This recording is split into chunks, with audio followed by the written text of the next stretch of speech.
अरे साला इतना छोटा किचन एले निमल तो हौले रहल हा, लेकिन तारा में से कहनी तो बतिये न मल्ली है। खैर कौनो बात ना।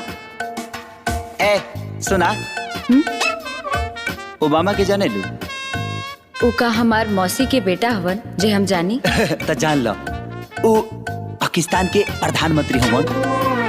हाँ साला इंडिया में 1500 करोड़ के केहू अपन घर न बनावेला, आउ 1500 करोड़ में अपन किचन बनले बा।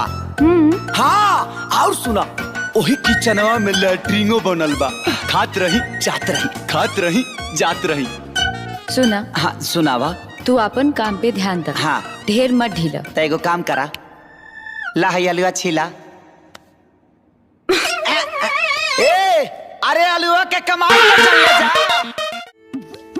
अरे माई फेर चूमे चलली प्रमोधा बछिना रवना, उकर आल डोलेला उकर गाल डोलेला, उकर जो बंध के झूले ले खेसारी बाबुआना।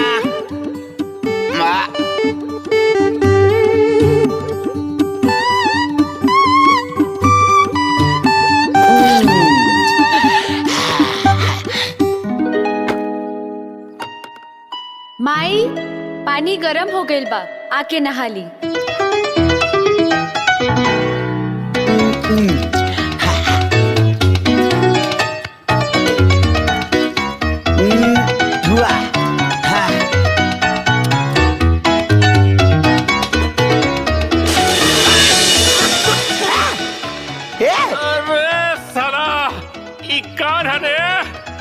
लागत साफ पानी से साफ करे के पड़ी। सवेरे सवेरे कुआं वाला पानी से नहला देला।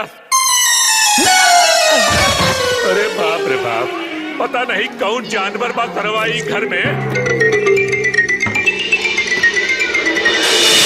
बाप रे बाप, पानी डाल देला। अरे गर्म पानी डाल देला, फिर जला देला, पूरा देह जला देला।